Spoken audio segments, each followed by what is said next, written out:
You've just watched two videos about various communication strategies. In Our Time Is Up, we saw a counselor's communication become more effective after a life-changing moment. He moved from passive, indirect communication to active, forthright communication with positive results for his patients. We also saw a clip from the movie Office Space, where Peter encounters frustrating communication from his colleague and his bosses. Here, we see that even clear communication can be ineffective when it is dull or when not paired with successful listening skills. In a way, listening is a type of reading.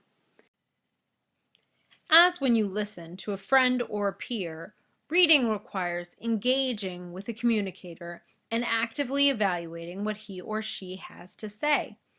In fact, all day long we are reading as we receive information through media, ads, instructors, electronic communication, and even old-fashioned books.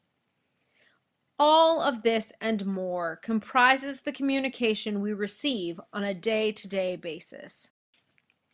Any thoughtful communication of ideas has two parts.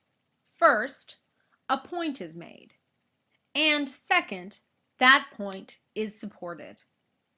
As a writer, that would mean you would strive, as you write, to clearly convey your purpose in writing and also to provide support and reasons for the point you are making. As readers, it means we must look for the author's point and evaluate his or her support for that main idea. First, however, we must better understand these two essential components of thoughtful communication. A point, or an assertion, is an idea or opinion. It's what you think about a given topic, and when you write about it, it becomes the main idea of the selection you're writing. Support is the evidence that backs up that opinion or idea.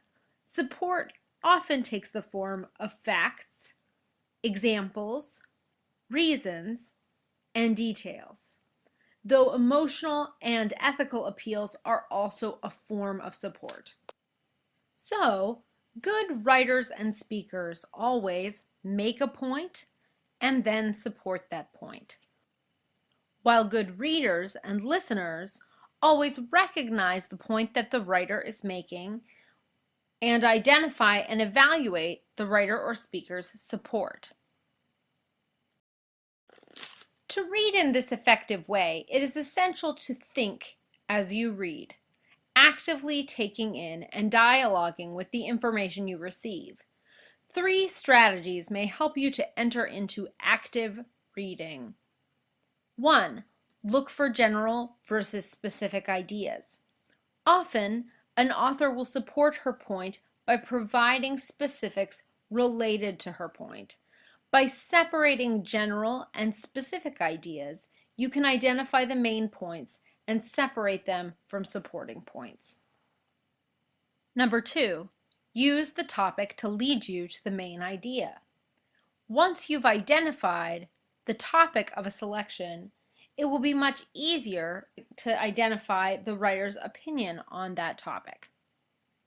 Number 3, use keywords to lead you to the main idea. By identifying crucial terms, you can get closer to the writer's purpose and perspective. Now that we've gone over these basic principles of reading, take a moment and turn to your textbook. Read pages 1 through 17, then complete practice exercises 1, 3, and 4 on pages 18 through 20. Hit pause while you're doing this, and when you come back, we'll move on to the next section. Glad you're back. Now, in a paragraph or a very short passage, a successful writer will typically introduce a topic, state his point, and then introduce support for that point. On the other hand, a successful essay with several paragraphs includes an additional layer. In an essay, the main point is called the thesis, and that thesis must be elaborated with subpoints in order for the reader to understand it. The skill of breaking down a thesis into supportable subpoints is essential for college-level writing. For created using Powtoon.